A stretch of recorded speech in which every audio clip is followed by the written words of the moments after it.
Oke, kelainan kongenital payudara. Ini mungkin tidak pernah kalian perhatikan pada pemeriksaan payudara karena dianggap ini adalah sesuatu yang biasa-biasa saja. Artinya, eee, apa namanya, tidak merupakan, sesuatu yang harus, diperhatikan. Tapi kalian harus tahu karena, mmm, walaupun tujuan dari pencitraan payudara itu adalah untuk melihat adanya suatu malignansi, tetapi kalian harus tahu, kondisi-kondisi tertentu yang, merupakan pencitraan dari suatu, eee, apa namanya, kelainan kongenital payudara. Seringkali dianggap itu normal, padahal itu sebenarnya tidak normal dan pada beberapa, pasien atau beberapa kondisi itu menimbulkan keluhan.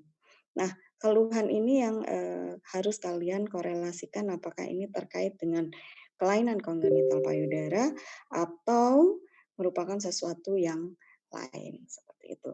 Jadi biasanya kalau ujian Kunkri itu selalu memasukkan ujian apa, salah satu soal yang, terkait dengan kongenital payudara dan biasanya itu luput, tidak diperhatikan padahal, dia bisa menimbulkan keluhan pada, eee, seorang perempuan, seperti itu. Oke, kita akan lihat pada nipple areola kompleks. Jadi ini, istilahnya kalau orang PA itu bilangnya NAC ya. NAC itu nipple areola kompleks, seperti itu. Itu ada aksesori nipple, ada nipple inversion atau inverted nipple. Kalau aksesori breast itu bisa, yang sering kalian, lihat itu adalah yang aksesori axillary breast, kemudian asimetri, breast asimetri itu harus kalian perhatikan karena merupakan salah satu poin yang dilihat pada biraks. Ada amastia, hipoplasia atau aplasia. Kemudian ada abnormal shape, jadi bentuknya yang, tidak normal, itu harus, kalian perhatikan. Itu, biasanya, saya nggak tahu ya, kalau yang cewek mungkin tahu ya normalnya, yang cowok yang belum menikah, nah saya nggak tahu. Apakah, eee, bisa langsung ini, bahkan yang menikah pun mungkin nggak tahu juga, gitu ya. Kalau kalian tidak, apa namanya, terbiasa untuk melihat normal breast, untuk shape ya, seperti itu. Kemudian abnormalities, itu kalian bisa lihat pada kondisi-kondisi yang, terkait dengan kongenital anomali yang lain, itu abnormalitas pada yang chest wall-nya itu bisa berupa Poland syndrome atau anterior thoracic hypoplasia. Oke, kita start dengan, aksesori nipple. Nah, ini kalian harus tahu itu milky line. Milky line itu, proses embriologis di mana, garisnya itu dari aksila sampai ke daerah, eee, genitalia eksterna. Seperti itu, kalian harus tahu karena nipple itu bisa berada pada garis itu. Jadi, dia bisa berada di mana saja, baik itu berupa nipple-nya saja atau juga payudaranya juga. Nah, itu yang, kalian jangan ini, kadang tuh hanya berupa nipple yang sangat kecil sehingga dianggap itu suatu, skin tag. Padahal sebenarnya itu adalah nipple aksesorius. Yang harus kalian perhatikan. Nah, ini salah satu contohnya, jadi nipple-nya ada 2, jadi ini bukan kutil ya atau skin tag ya, tapi ini adalah suatu nipple aksesorius. Dan ini biasanya kalau kalian lakukan USG, kalian harus lihat juga di bawahnya karena apakah dia juga ada jaringan kelenjar di bawahnya atau tidak, karena resiko untuk suatu kanker payudara itu juga bisa terjadi karena jaringannya sama. Ini kalau di mamo, kalian bisa melihat ada nipple yang, lebih dari 1. Ini bisa berdekatan, dekat puting yang normal, atau Kalau ini kita bisa lihat ini di daerah aksilanya. Nah, seperti ini. Ini putingnya kelihatan, di sini ada kelenjar di belakangnya.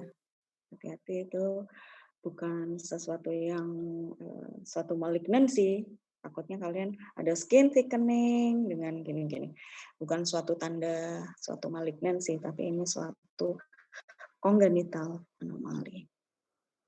Oke, yang sering juga adalah inverted nipple. Ini yang kalian harus hati-hati karena seringkali diasosiasikan dengan suatu retracted nipple. Ini salah satu. Ini adalah gambaran inverted nipple ya. Jadi nipple-nya memang masuk ke dalam. Ini memang biasanya kita ketahui dari anamnesa, di mana memang sejak kecil dok, saya memang nggak punya puting seperti itu. Nah, dengan proses rekonstruksi itu putingnya bisa dikeluarkan. Ada beberapa pasien yang dulu itu masuk dok, tapi pada saat saya hamil dan menyusui, dia keluar dan saya bisa menyusui dengan baik. Tapi setelah menyusui itu selesai, putingnya masuk lagi. Seperti itu. Jadi kalian harus tahu ada banyak sekali tipe-tipe dari inverted nipple ini. Ada yang tetap masuk sehingga tidak bisa menyusui, tapi ada juga yang dia muncul pada saat menyusui dan tetapi masuk lagi. Seperti itu. Dengan operasi dia bisa dibuat sehingga puting ini tidak masuk. Ini adalah mamografinya. Ini hati-hati apabila dia masuk tapi simetris bilateral. Lagi mamografi itu bisa untuk kita lihat apakah dia simetris atau tidak secara objektif. Pada USG-nya ini yang penting, kalau dari mamo tetap walaupun kalian udah tahu ini inverted nipple, tetap harus dilihat apakah ada sesuatu yang menarik di sini. Karena bisa saja dia sembunyi, udah tahu, oh ini inverted nipple, biasanya juga begitu dok, tetapi dari imaging tetap harus dilihat apakah ada struktur atau lesi yang menyebabkan penarikan dari puting. Seperti itu. Biasanya kalau kalian punya yang seperti ini, kalian bisa coba untuk pada pemeriksaan fisik, coba untuk menarik nipple. Tetapi hati-hati sekali, harus gentle dan halus karena daerah situ sangat sensitif dan peka dan mudah sekali untuk terluka, jadi lecet. Jadi hati-hati karena secara anatomikal memang putingnya itu masuk. USG harus dicek. USG harus dicek ya. Sebenarnya ada sih fotonya, cuma nggak saya sertakan. Jadi lesi-lesi di mana bisa menyebabkan inverted nipple itu harus dilihat pada USG-nya secara detail. Dan USG pada nipple bukan USG yang mudah, jadi harus cukup bisa menunjukkan gambaran di posterior dari nipple-nya. Oke, sekarang bilateral accessory axillary breast, ini yang banyak sekali ya.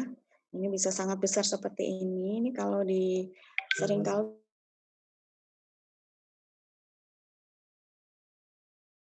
dianggap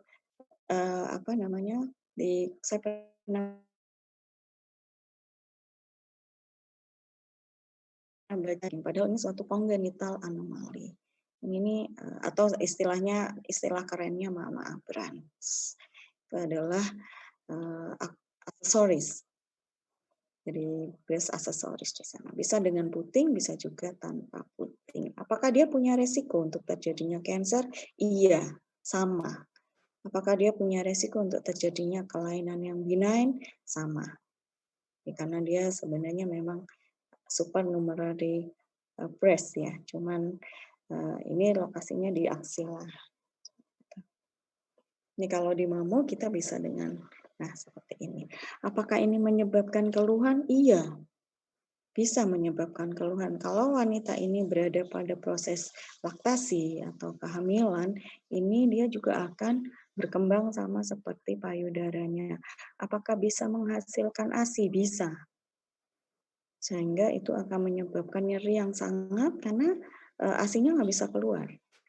Seperti itu. Jadi memang apa yang terjadi pada payudara juga terjadi pada daerah aksila, di mana kita bisa melihat gambaran kelenjar payudara di kedua aksila.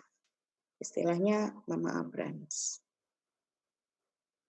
Ini kalau yang di sini ini memang sudah fatty replace, tapi kalau yang ini masih cukup dense, maka kelenjar payudara di sini kelihatan sekali tampak seperti massa. Nah, yang seperti ini kalian harus hati-hati sekali karena bisa false positif untuk suatu mass. Nah, ini USG akan bisa menunjukkan apakah di sini hanya berupa kelenjar payudara saja atau ini suatu Mama Abrams. Ini nggak sama ya orangnya, ini right, ini left, seperti itu. Tapi kalian harus lihat dengan seksama pada USG-nya, apakah ada lesi-lesi yang lain di dalam kelenjar payudara yang berada di aksila. Ada kista bisa nggak dok? Sangat bisa. Ada dark ectasia? Sangat bisa. Seperti itu. Bisa terjadi apapun kelainan di payudara pada Mama Abrams yang berada di luar dari payudara itu sendiri. Oke, berikutnya adalah breast hipoplasia. Hipoplasia ini artinya kalian melihat secara signifikan adanya perbedaan besar dari payudara. Walaupun setiap wanita itu tidak punya besar payudara yang sama persis, selalu ada bedanya, tetapi ada yang sangat signifikan di mana payudaranya sama sekali tidak berkembang dan itu dikatakan hipoplasia. Dan memang operasinya memang operasi kosmetik ya untuk menyamakan sehingga dia tidak kesulitan pada saat pakai bra atau pada saat dia memakai baju yang cukup ketat sehingga payudaranya bisa tampak simetris. Operasinya memang breast cosmetic. Kalau mamunya kalian bisa lihat, ini hipoplasia ini lebih untuk menunjukkan beda konturnya ya. Tapi hati-hati pada hipoplasia ini congenital anomali, kalian perhatikan apakah ada congenital yang lain yang bisa saja terjadi sehingga merupakan suatu sindrom. Oke, ini sama juga. Jadi sama sekali dua-duanya memang tidak terbentuk payudara. Seperti ini, walaupun wanita tapi dia tidak punya payudara. Sebenarnya lebih enak imagingnya jadi kelihatan banget ya karena kita sebenarnya bukan imaging. Pada pemeriksaan fisik akan sangat teraba sekali karena bisa langsung menyentuh muscle ataupun kosta. Oke, yang berikutnya adalah tubular breast. Ini suatu kelainan kongenital yang mungkin kita melihatnya ini normal-normal saja, cuman bentuknya payudara aja yang berbeda. Sehingga ini dilakukan kosmetik, breast kosmetik sehingga bisa terbentuk dengan baik. Padahal sebenarnya yang terjadi adalah tidak ada pembentukan kelenjar payudara yang berada di daerah di daerah payudaranya. Jadi kelenjar payudara yang ada itu dikatakan melakukan herniasi ke daerah nipple areolar complex. Jadi semuanya ngumpul di sini sehingga bentuknya kayak begini nih. Jadi buah payudaranya sendiri nggak ada kelenjarnya. Seperti ini. Dan kalau kalian lihat ini, jangan berpikir sesuatu yang malignan, tapi ini adalah suatu congenital anomali. atau istilah nama lainnya tuberous breast. Oke, ini Poland syndrome. Jadi sindrom apabila kita melihat suatu kelainan yang yang lebih dari satu, seperti ini. Bisa terjadi pada laki-laki, bisa juga terjadi pada wanita. Di mana kalau kita lihat di sini memang selain hipoplasia, tetapi dia juga tidak terbentuk suatu pectoralis muscle. Ini yang dikatakan Poland syndrome. Kalau lihat mamografi ini kok nggak ada pectoralisnya ya dok? Ya ini sindroma berarti. Poland syndrome.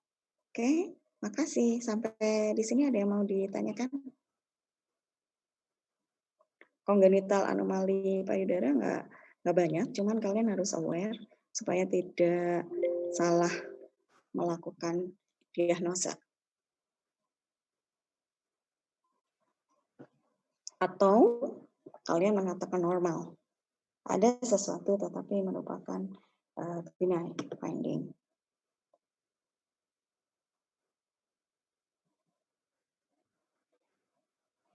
Nggak banyak. Saya pikir kongenital payudara dan ginekologi, ternyata payudara saja ya.